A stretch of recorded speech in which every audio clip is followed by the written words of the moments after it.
Welcome back to #Fempire, the podcast where we spotlight the innovators and changemakers driving real transformation in their industries.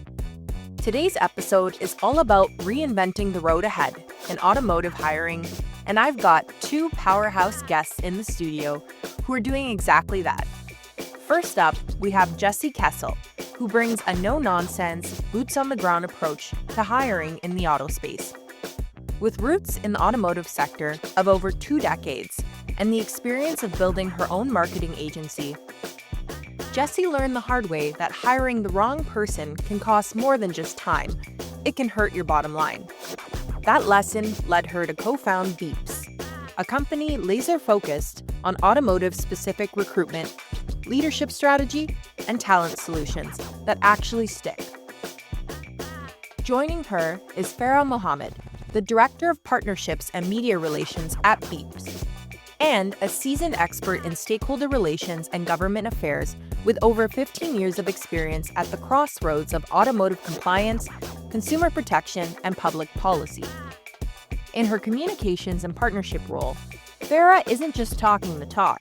She's actively reshaping how the Canadian automotive industry connects, evolves, and adapts to change.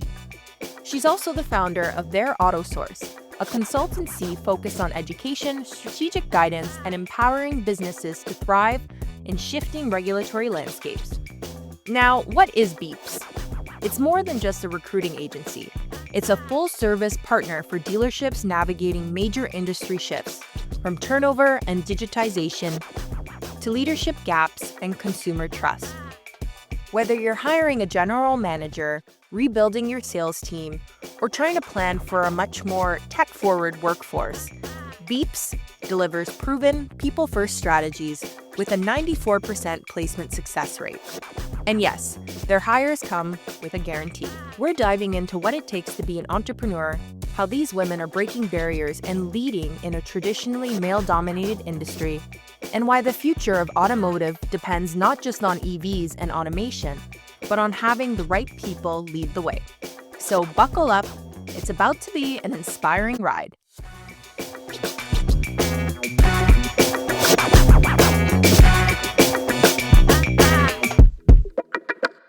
So I want to thank you both so much for coming on. Thank you, Julia. Thank you so much for having us. Yeah, thank you. Great to be here.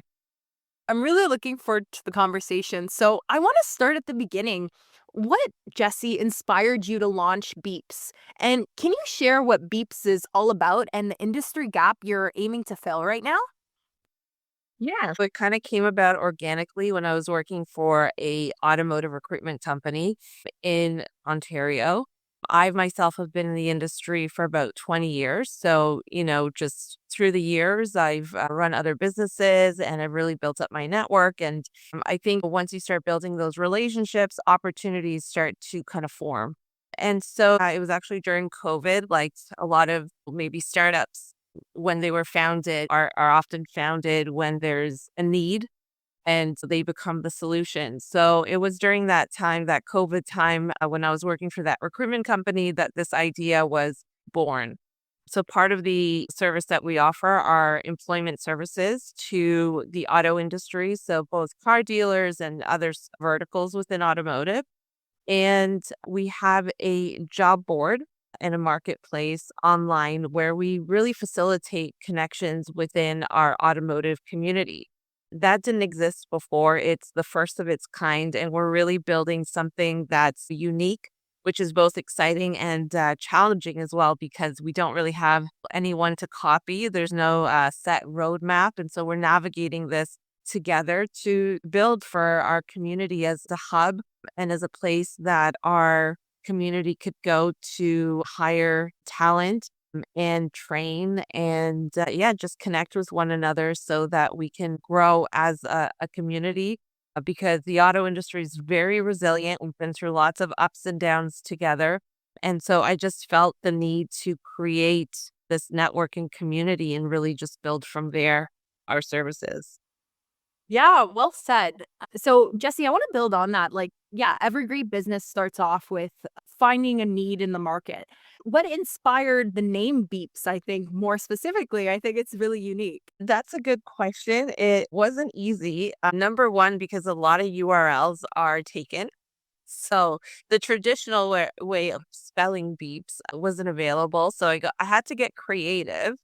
But yeah, we had a whole list of different types of names, some that were very automotive related. But beeps, made sense for us because it's the sound that a horn makes in a car. And also because when someone beeps, it draws your attention.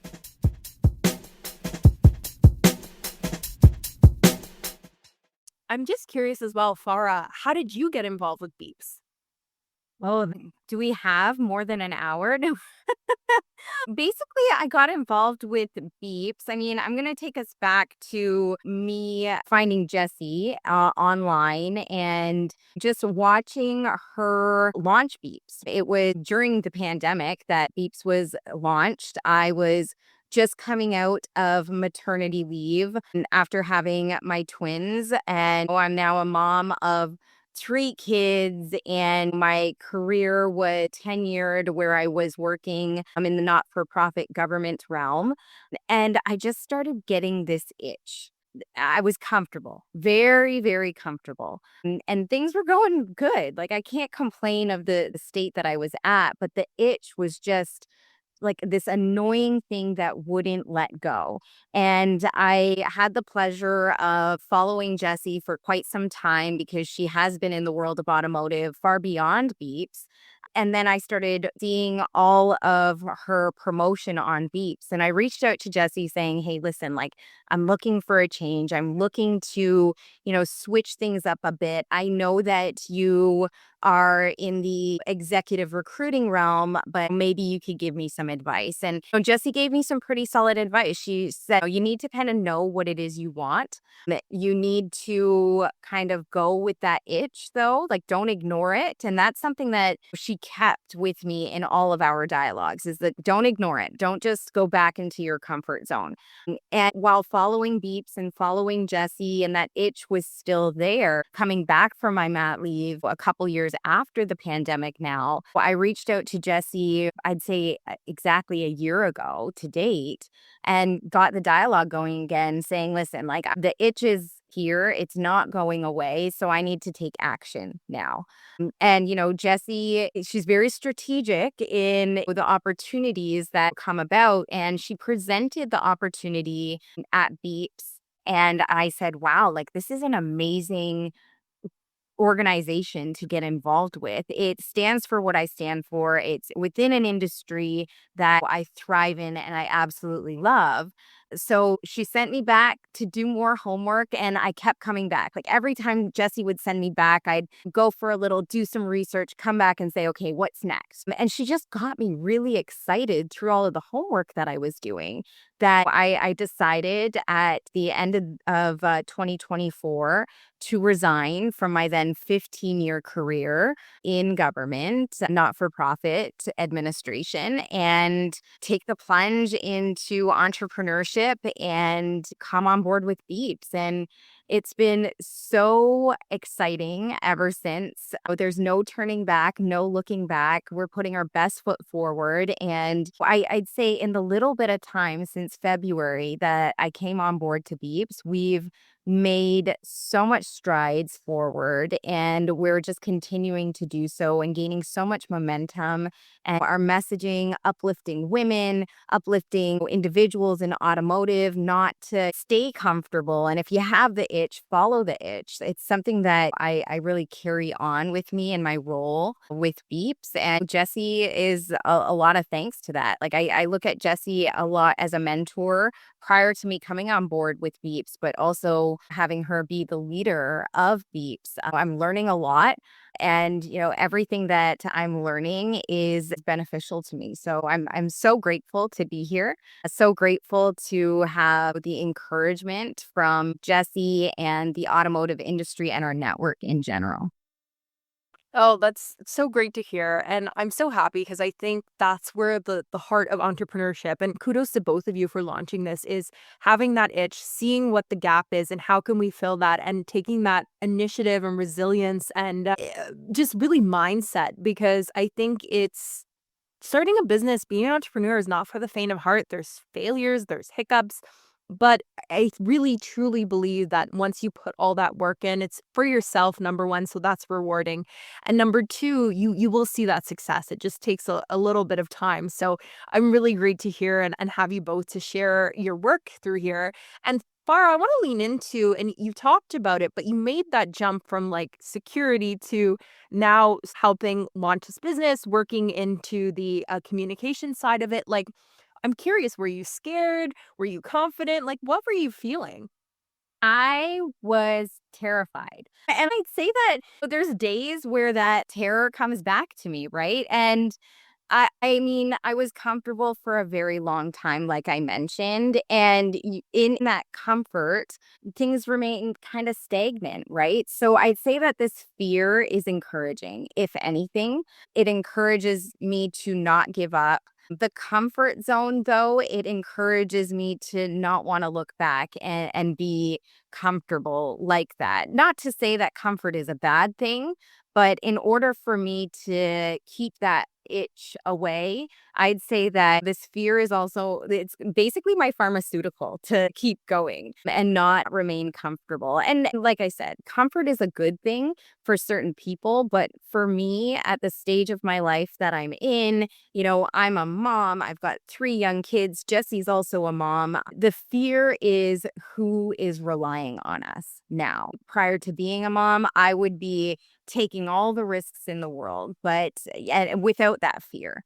But now that I've got these little ones relying on me, the fear I don't think is going to go away. And the fear is encouraging and motivating, right? At the end of the day, because that fear, like obviously, I'm not afraid of my kids. We're not afraid of our kids at the end of the day, but you're afraid of disappointing them. You're afraid of not being able to get them that toy that they wanted for their birthday for the last couple of months. But it is encouraging, it energizes me, and I kind of want to get comfortable in that state of fear, if that makes sense at all. No, it absolutely does. And it resonates with me. And I think that's the trueness of, I think, entrepreneurship is that risk taking. And to your point, you're both moms. Like, yes, there's that added ability and fear of can I provide? And is this the stability piece becomes more attractive with job security? But, if it's in your DNA to be a risk taker, like it makes sense you're in this field. And Jessie, I want to throw it back to you. So you talked about how you've kind of reinvented yourself by working in different areas over the last 20 years across retail, marketing, recruitment, in the auto industry. How have you used these career shifts and shaped your approach to talent and team building at Beepzz, especially when it comes to spotting transferable skills beyond maybe some traditional career paths? Yeah, and that's a good question. I don't think I was really that intentional about where I was gonna go. I think I allow for a lot of flexibility and I love to learn. So there's some natural skill sets that I have, right? And there's just some natural things that I'm drawn to. And maybe over time I've just gotten good at giving into those. And like Farah mentioned, it's like there's this itch that happens. And I think it started a long time ago, but I was too young to really know how to identify it. It was like, okay, I'm kind of drawn to these things. I think I was good even early on identifying opportunities, just kind of being aware of them. And I guess I do have this natural ability to take on a little bit more risk maybe than some others. And not just the risk side, but just not fearing failure, or just kind of giving into it and saying, all right, well, let's see what happens.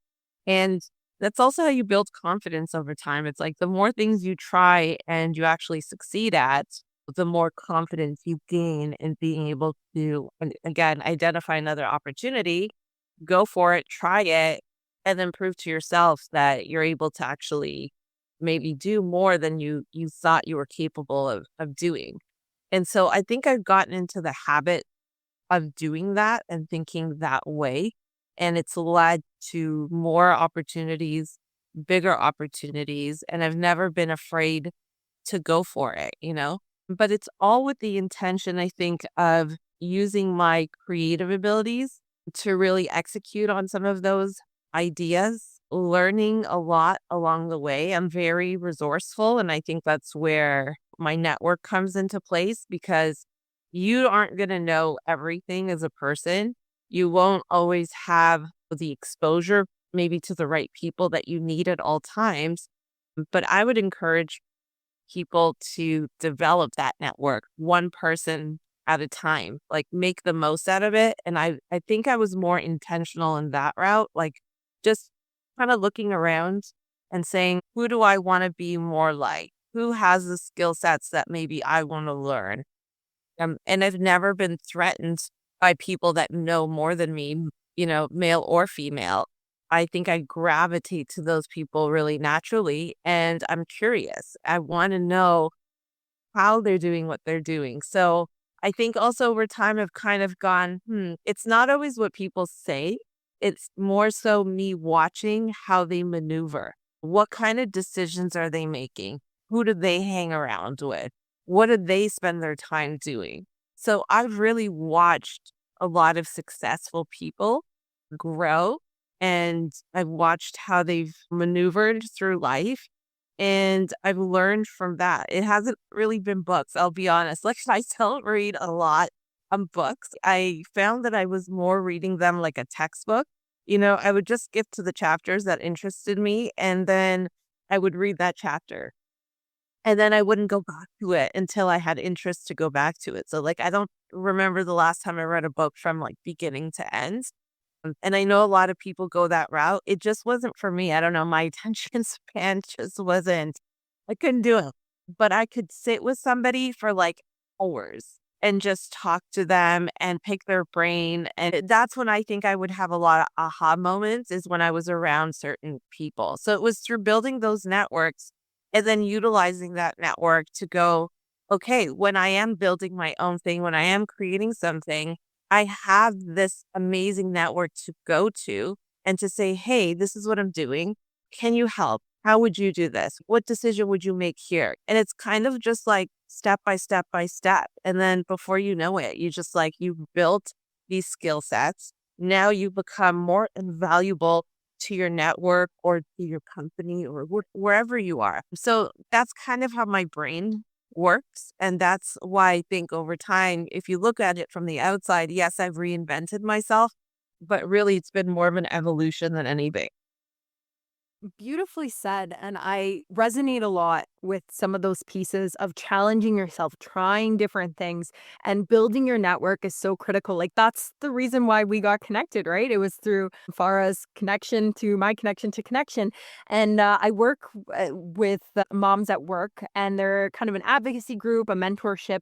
And the founder of it, Alison Venditti, she talks about feminist nepotism, because women unfortunately haven't had that access to maybe like the old boys club where men typically have those easier connections to make. It's a little bit harder, I think, sometimes for women. And you touch on that theme a little bit too, but like not feeling threatened. Still a very big issue, I think, in a lot of female circles of feeling threatened because you need to fit this mold to climb the corporate ladder. So I really appreciate a lot of the points. And I'm as well, I'm a learner of listening to people. That's why I started this podcast, to pick people's brain, learn, because I think that's the best way of learning, is talking to people, learning where their successes are. Because, history, to your point about books, is written by winners, but we need to learn what were the setbacks in between. How can we learn from them? How can we overcome them? So it's really great to hear this initiative you've taken and the learning path you've done to grow your business, Jessie. So really, again, kudos to you. And I want to bring a question to both of you. So you've both shared how there are many opportunities beyond the traditional dealership roles in the automotive sector. How can Beepzz help individuals who may not have considered a career in automotive discover the wide variety of roles available across manufacturing, vendors, suppliers, and other areas? So a question for you both. Yeah, I'll jump in, and I would say that to encourage anyone who isn't already in the industry is to come to our website, beepzz.ca, first and foremost, because we have a very substantial job board that is available.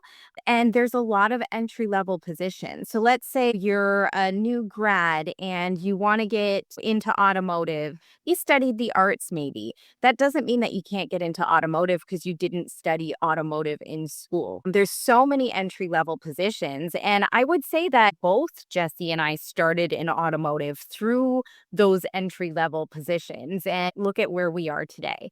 So I'd say that first and foremost, look into the resources, see what jobs might pique your interest, schedule a discovery call with either myself or Jessie. And we would love to mentor or coach younger people to guide them through what kind of courses they might need to take, or connect them to the right people, the right mentors within the industry that will guide them into the right path in order to succeed here.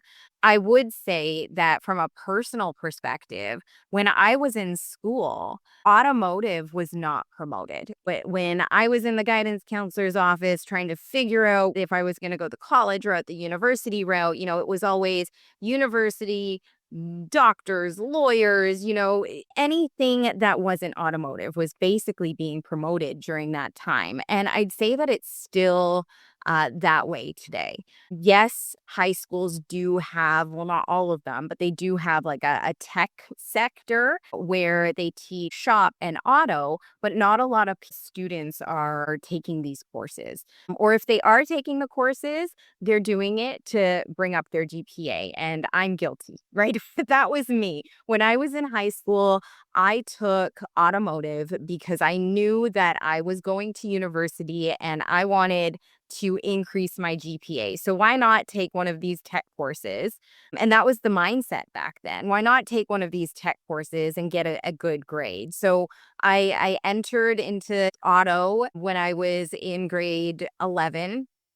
I was the only girl. I was literally in heels and like full makeup. I didn't have a backpack. I had a purse. And I walked into this class and was like, okay, let's do this. And I learned how to change tires. I learned how to change my oil. And these are skills that I take with me to this day. So they were very valuable skills. And I would promote this and I will encourage my daughters and son to do the same because I learned some very important life skills. But I would say this is that the bets were against me when I entered that class as well, because on the last day of that class, one of my classmates came up to me, handed me a $50 bill and said, "Thank you." And I said, "For what?" And he's like, "You won me $100. You walked into this class on the first day, full face of makeup, heels and purse, and everyone said you wouldn't last a week. And I said, you're going to stick it to the end." And he's like, "So I won $100. Here's half." And I was like, wow, this is good and bad at the same time because I had basically a whole class bet against me and only one person was on my side. But it just goes to show that I wasn't in a place where women are predominantly, right? Especially in high school. All of my classmates were doing co-op with dealerships.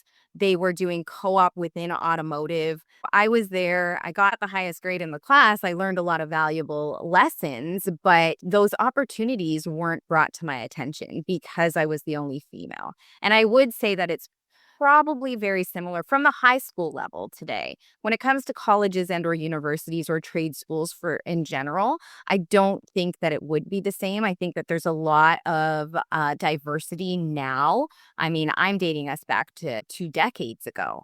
But I would say that now is about asking the questions, making sure that if you've got auto on your mind and you're a female, yes, there are some male counterparts that you can go to. I've had some male mentors in the past that have helped to get me to where I am today. And I know that Jessie is the same. But look for female mentors within the automotive space if you are young and trying to get your foot in the door, because these mentors, and myself and Jessie, we're also also mentors through the Accelerate Auto program. But there are mentors out there that are looking to provide you with the best advice and help you to succeed in this industry because it is still male dominated, but there is a lot of space for diversity.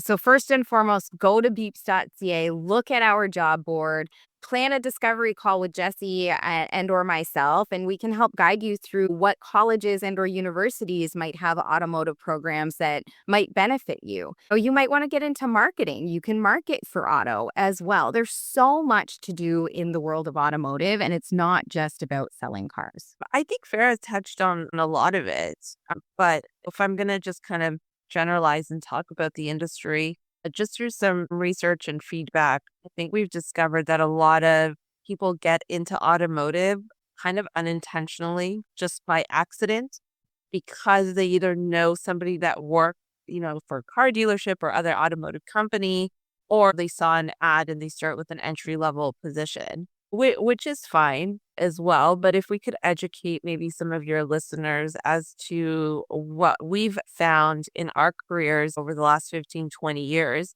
specifically about this industry, I can say there's definitely some nuances and some things that are unique to the industry, but I'll talk about what I found that has caused me to stay within this industry for so long.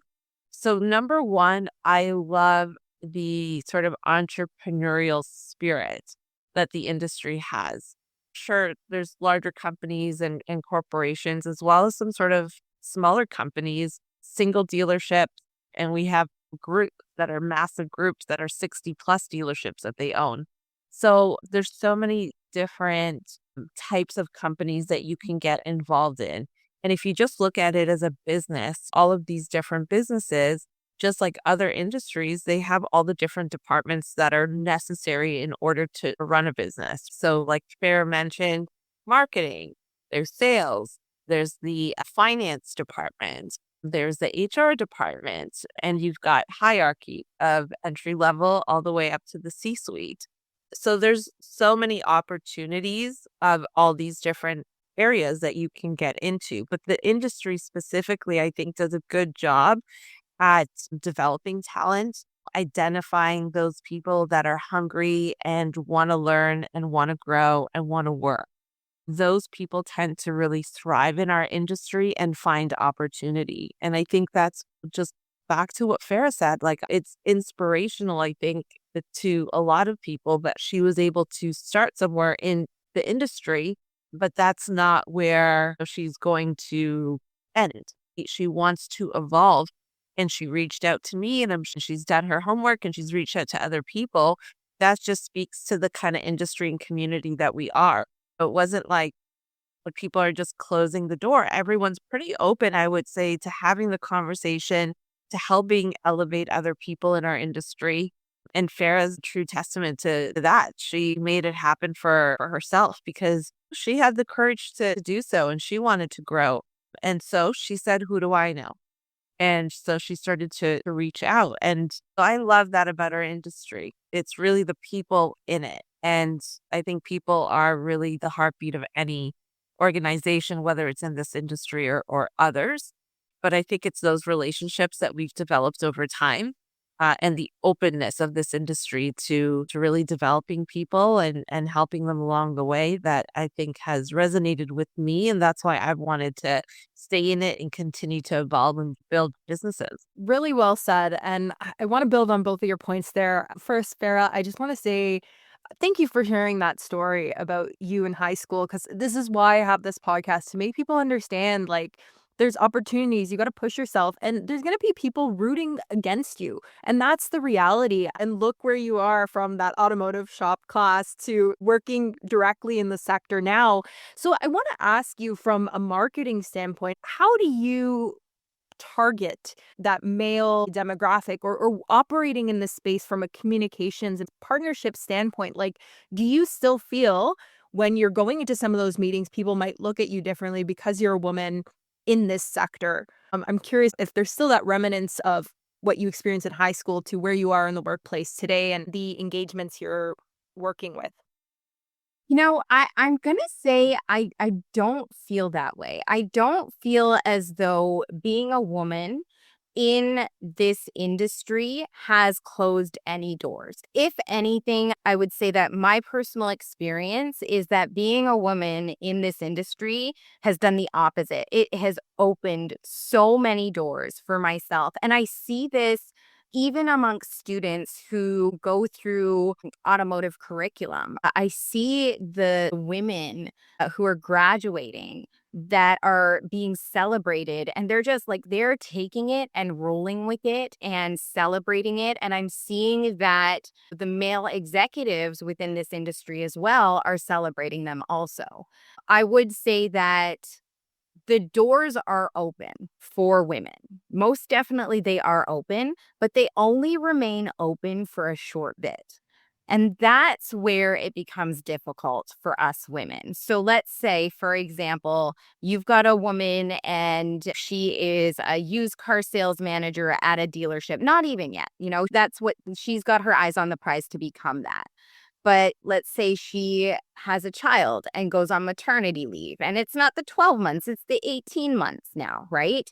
You get forgotten if you're not in the trenches. And if you're not working in the industry, you can get forgotten pretty quickly because it's such a fast paced environment to be working in, and things are constantly changing.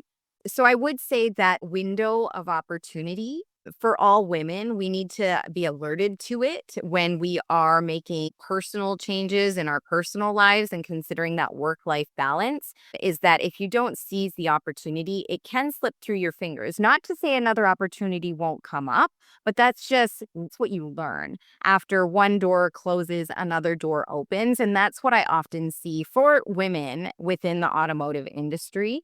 If the door does close, it's because of that work-life balance and what means more to you at the end of the day, right? Like what means more to you?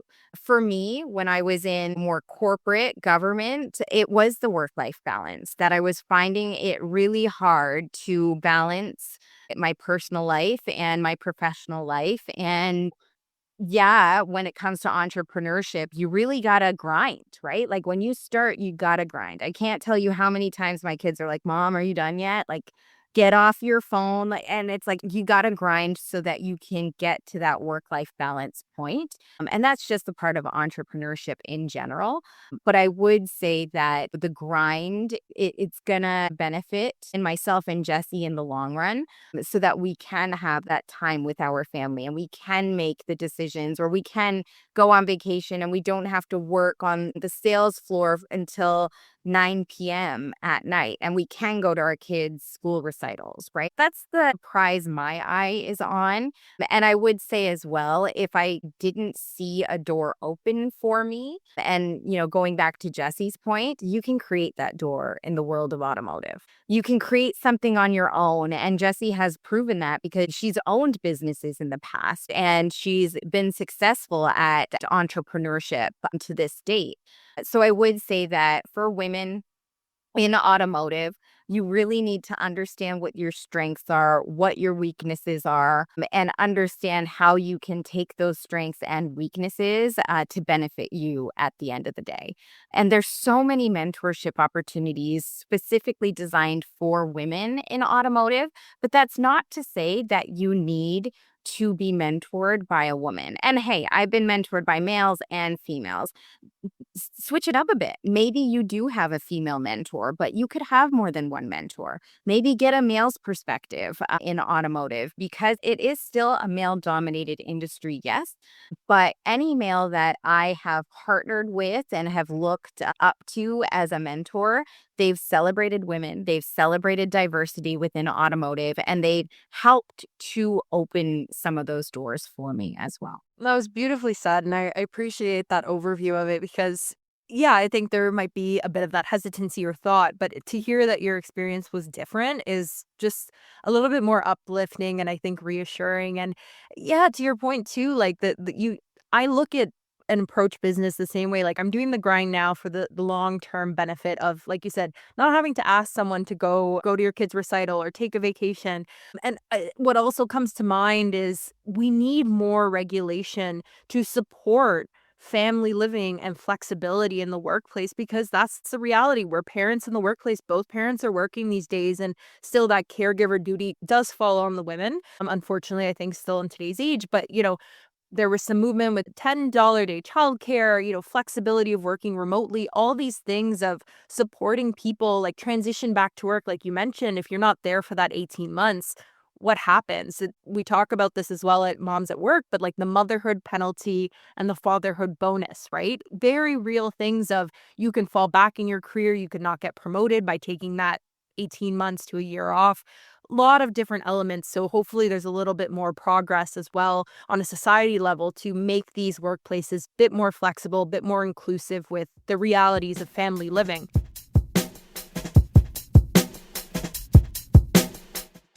Jessie, I want to flip the conversation back to you. And you have experience working in businesses during turbulent times. You launched your own business, Beepzz, during the pandemic. And I want to ask you, we're dealing right now with the looming US tariffs and the threat of a trade war. How are you preparing to mitigate the potential economic impact, especially given that the automotive and manufacturing sectors are expected to be the hardest hit? So, number one, you can never predict what's going to happen in life. So, you always have to somewhat prepare, even when you think everything is going fine. As we saw with the pandemic, that, really came out of left field for a lot of people. And yeah, I remember I joined the recruitment company late 2019, and March came around and COVID happened and everything was getting shut down. I mean, that's a horrible time to be in recruitment. Like, no one's hiring. It's the complete opposite. And so you have to make the most out of it. And I think everyone was in that same boat, just in business, trying to figure out what are we going to do, and everything was very uncertain. We had never been here before. We don't know what's happening. We don't know how long it's going to happen for. If you're in business, you kind of always have to prepare for the worst as best as you can, right? But that's all really you can do. I'll touch a little bit also on what Farah was talking about, just career wise. I like to look at things that I can control, because a lot of the times there's things that happen outside of your control, right? You don't know how things are going to go when you try new things, especially. So I've always really worked to become a person of value, because no recession can take away the skill sets, the experience, and who I am as a person. So I've developed the skill sets, I've developed the network, I've put in the time, and I know from a person that can add a lot of value to people and to companies. When you kind of approach the world from that perspective, I think it's a lot harder for you not to succeed, because you will find a way and you will find people out there that do require what you provide, especially if you're intentional about it. Now, we are strategic in nature. So as a business, of course, like, we are planning for all different kinds of things, which is why we've broadened our services to more employment services, from hiring to onboarding and to offboarding as well, to protect ourselves from potential recessions or an increase in unemployment.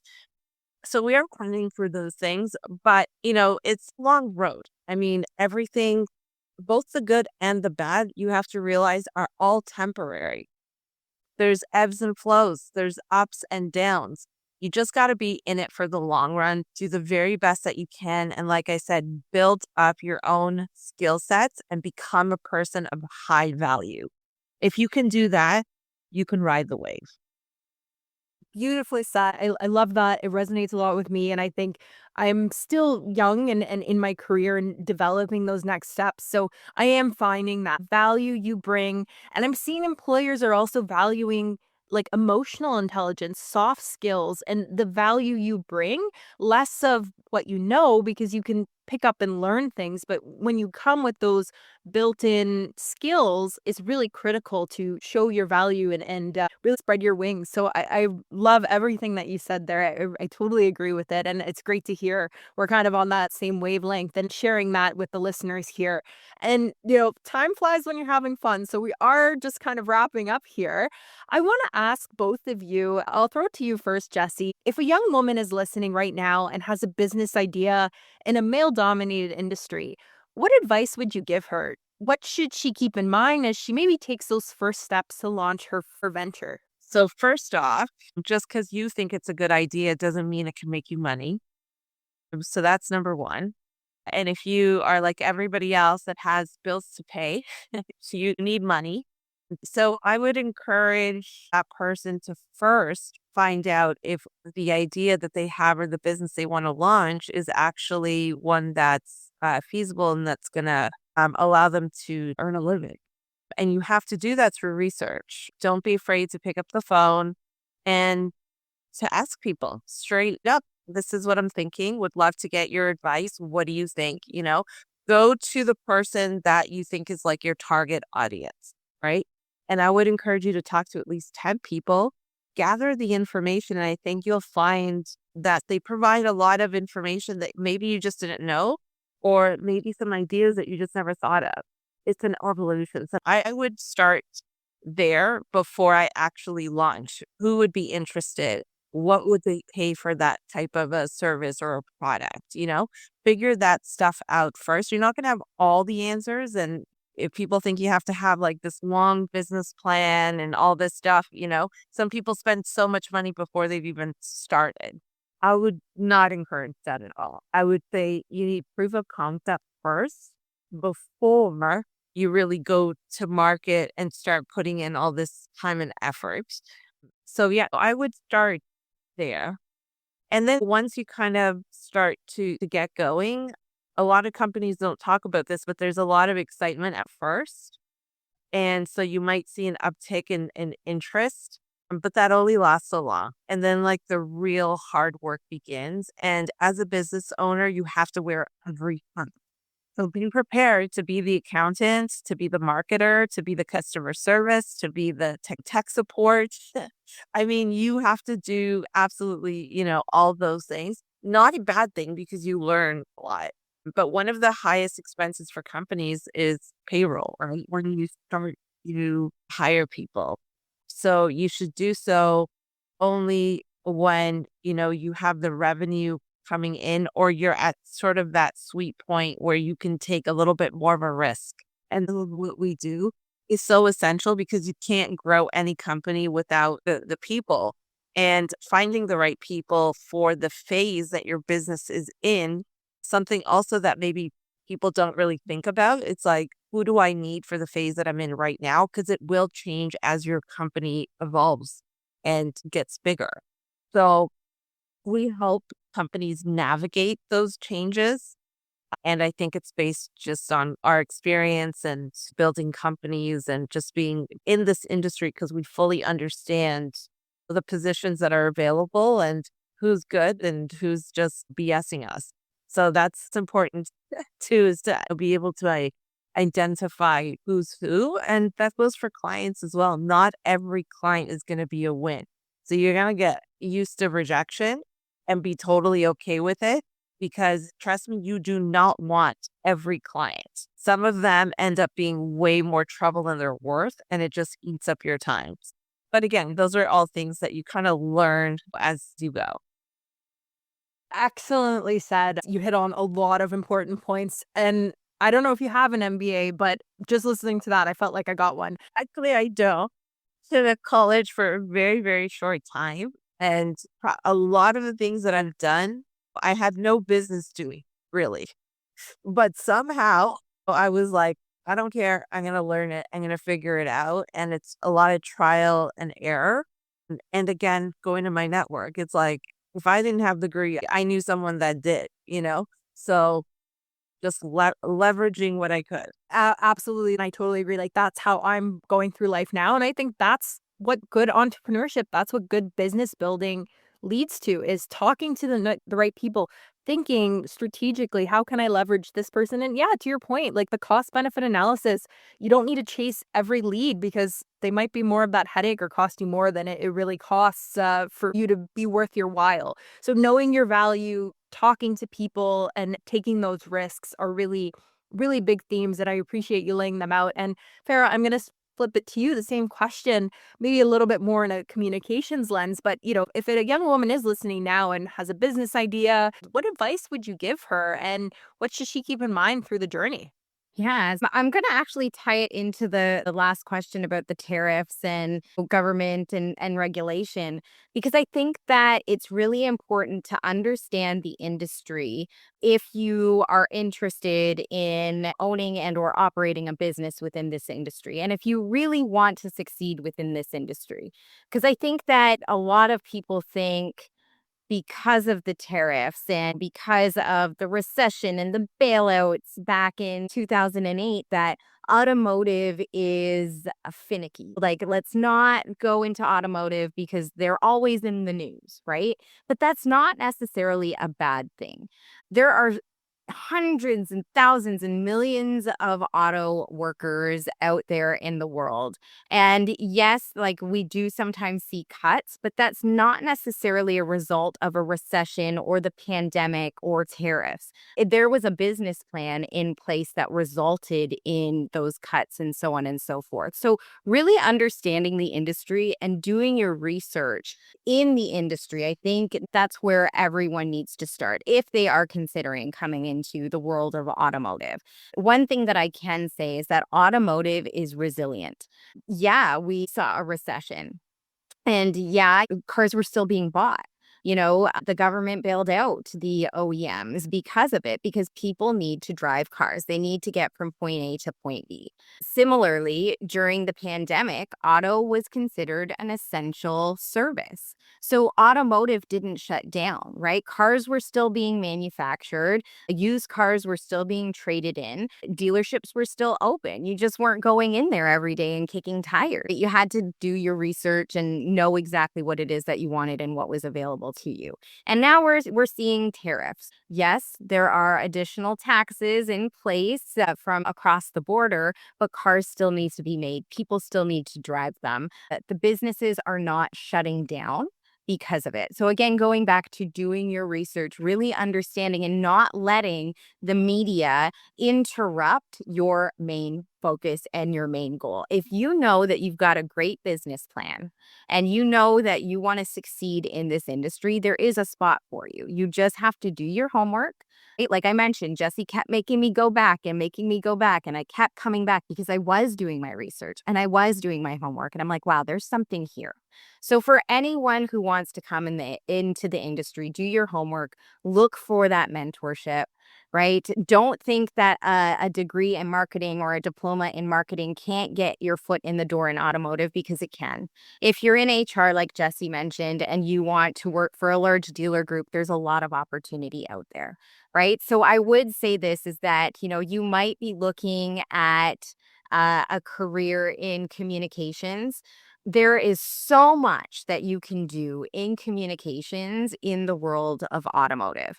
There is training and coaching, there's marketing, there's PR, there's writing. I know so many publications who are looking for part-time writers, freelance writers, editors for their publications. Back in the day, publications were print, right? When I started in the industry, and I'm sure, Jessie, when you started in the industry, we were working on, deadlines because things had to go to the printer by, Friday at 2 p.m., no later. But things have shifted. Everything is digital now. So there's so much more opportunity in the world of communications. There's also event management in automotive that can really make you successful. There are so many automotive specific events out there, whether they be the B2B events or B2C events, they're out there.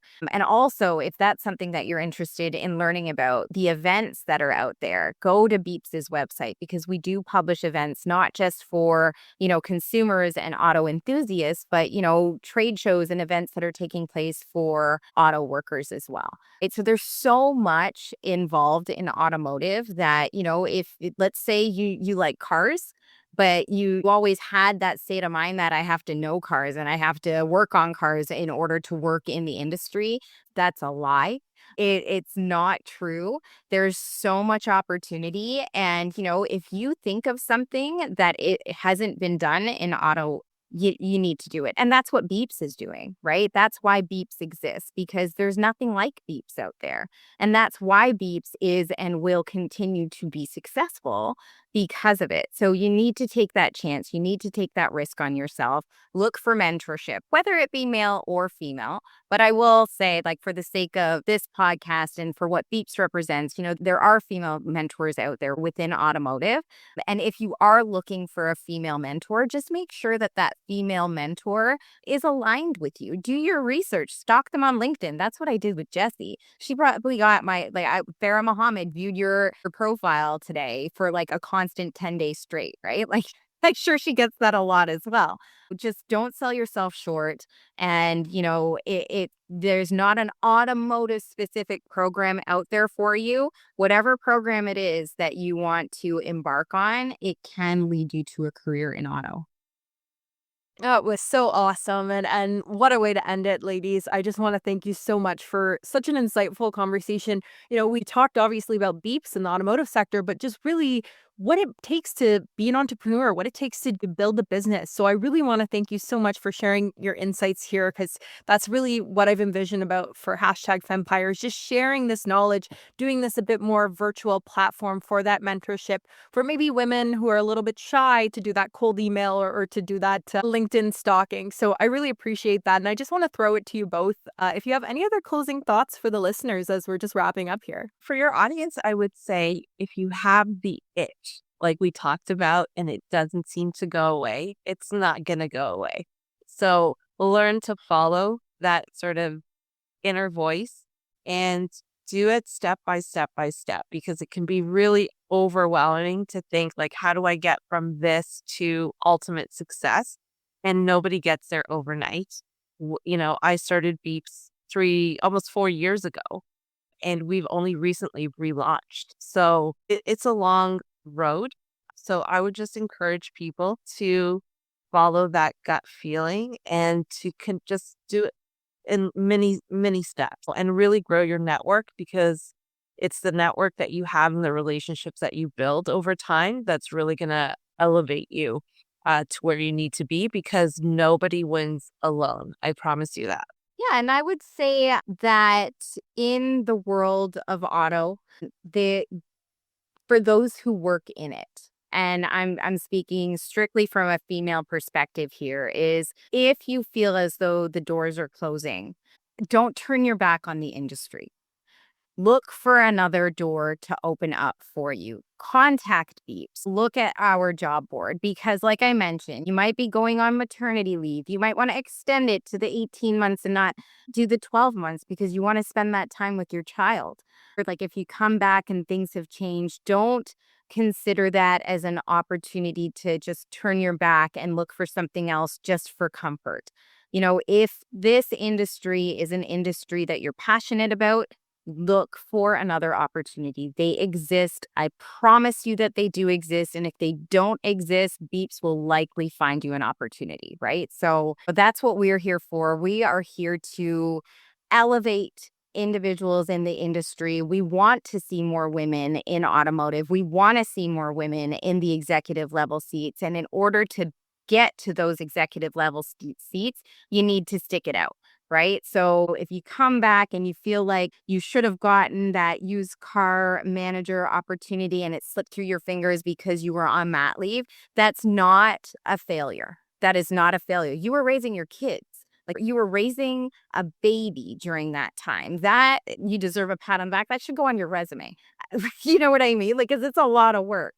So use that as motivation to get your foot in another door within the same industry. Beautifully said. And again, just so many important themes, so many important conversations. So I want to thank you both so much for coming on #Fempire and sharing all of your wisdom. That was Jessie Kessel, founder and CEO of Beepzz, and Farah Mohammed, who's the director of partnership and media relations. And they were our guests on #Empire this week. Thank you so much. And be sure to tune in next week for my next special guest as we continue to tackle the patriarchy one episode at a time. We'll catch you there. Thanks so much.